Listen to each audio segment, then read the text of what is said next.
So, Tony, everybody's dejected. I'm a big fan of the Ottawa Senators. I love Ottawa. Ottawa's always been very good to me. Ottawa's always been very kind to me. I enjoy coming to Ottawa. I was born and raised in Toronto, but when I'm in Ottawa, I feel like I'm at home.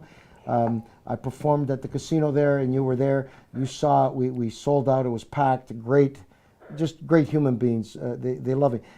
It seems to me, and Tony, maybe I'm imagining this. It seems to me that the Ottawa Senator team, forget about the fans for a moment.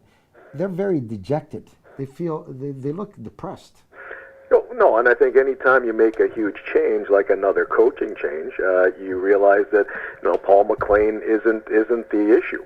They've now lost 6 out of 9 with Dave Cameron, and they're 10 points out of a playoff spot. And if you're double digits out of a playoff spot, I think there's cause for concern. And especially with the All-Star break coming up. And if you just look at this is not the same Senators that we've been used to over the last 4 or 5 years. Once we got no Alfie.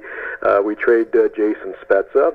We don't have Chris Neal in the lineup. If you look at the nucleus, it's been changed and it's been totally overhauled. And Bobby Ryan, Kyle Turris, Hoffman, Stone, Legwand. As I said, I mean this is a team that needs to make a decision if they're going to be again buyers and sellers. And but they don't have a lot of value other than maybe Mr. Anderson in nets right now to trade. So. I'm not, I'm usually a cup half full guy, but I'm not seeing a really bright future unless they kind of blow some things up and start. Well, they got to do what Edmonton has to do. They got to blow things up.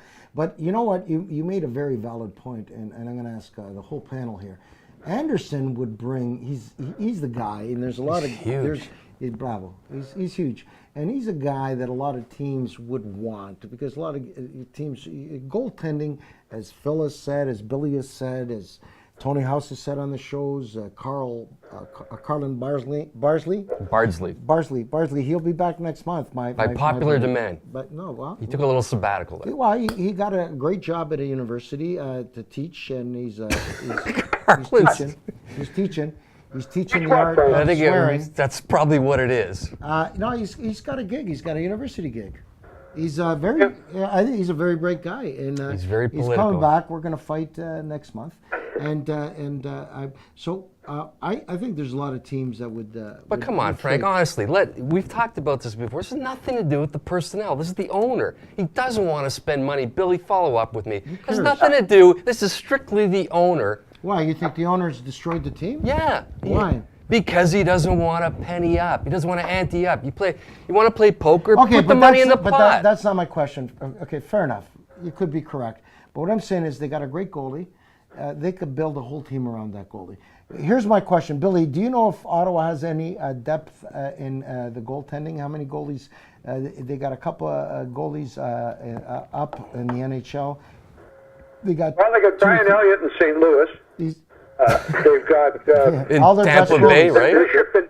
They've given away more goalies than they have. They've got Robin Leonard in Ottawa behind Anderson. And I think Anderson is a good asset to keep.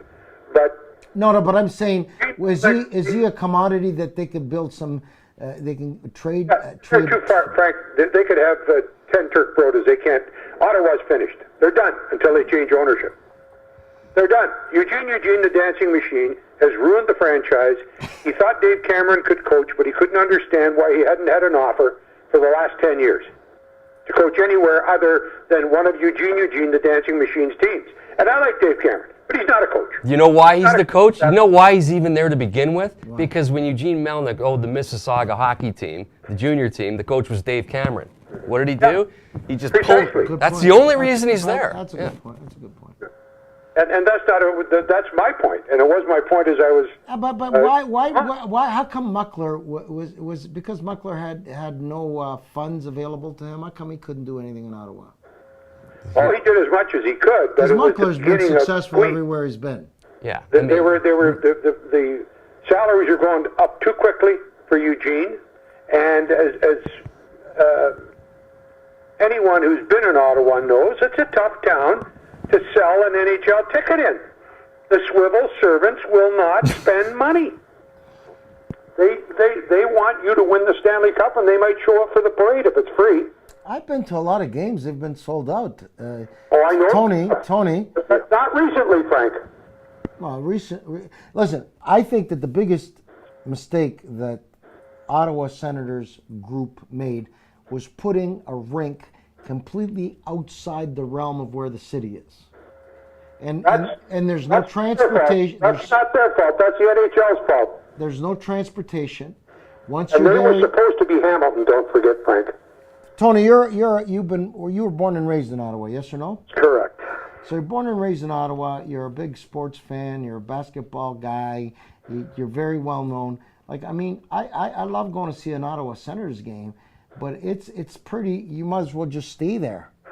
Well, selfishly, because I live in Canada, Frank, I'm 10 minutes from the rink. Okay, but I'll take an objective. No, but when you're in Canada, you're in Canada. Yeah. End of story. You're halfway to Peterborough. Yeah. No, but when you're in Canada, you're halfway to Belleville. Well, you know what? But I'm Our just good saying, friend, Mr. Jeff Hunt, has now. Well, I'll give you some perspective. He went to the Canadian Tire Center for 2 years because his civic center was under construction. Okay. He was averaging, 8,000 or 9,000 people. The people from Orleans, which if people know or don't know, it's about 30, 40 minutes east of.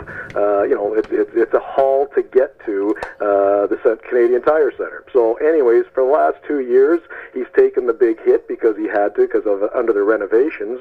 But right now, he's currently getting 2,000 to 3,000 at TD Place because the people from Orleans changed their spending habits. No, but what I'm just telling you is Jeff Hunt is a great marketer. He's a friend of mine. I'm proud to call him my friend. In the Civic Center, which is right in the heart of Ottawa, right? Great entertainment, great price, great marketing, packed all the time. Yep, no, the problem being, though, is people from Orleans for the last 2 years, because that was a big customer base of his, didn't make that drive for the 67s. They're not going to make. They're not. I'm agreeing with you. I'm just telling you that Civic Center. No, but they're just like people in Orleans aren't making the drive. So the point is that you're right. Like they put the place in the wrong, Let me ask you a stupid question. People aren't traveling to a Sens game. Tony, let me ask you a stupid question. You know your city inside out. I like Canada. There's nothing problem with Canada. There's great hotels. It's great. But if you're in Ottawa and you're going to go to a game and then go back to Ottawa in the nighttime, it's fucking annoying. It's a nightmare. It's annoying. There's no transit. And if I want to go to the game in Canada and have something to eat and have a good bottle of wine, I got to go to one of the hotels. There's no infrastructure. Pittsburgh, one of the greatest things that Pittsburgh has, and I've been to many Pittsburgh, people say the Igloo, blah, blah, blah, but right across the Igloo, there's a huge nightlife, there's great restaurants, there's 5-star restaurants, it's incredible to hang out. The same thing with Boston. When you go to the TD Center now, it used to be called the Fleet Center, correct? Mm-hmm, yeah. You go there. TD North. Yeah, it's just, there's a million things. There's great pubs, there's great food. They did not do that around that thing. So, and you know what's going to happen, Frank? I'll tell you exactly what's going to happen. They're going to decide to, the Ottawa Sports and Entertainment Group, which had the luxury of now building downtown a football stadium, all that condominium, they'll ask to have a stadium built. In Canada? No, in downtown Ottawa. Yeah, but that's where it should be. But I'm saying this is what's going to finally happen because this team can't go anywhere with Melnyk as the owner and the stadium out in the middle of nowhere. Why you guys blame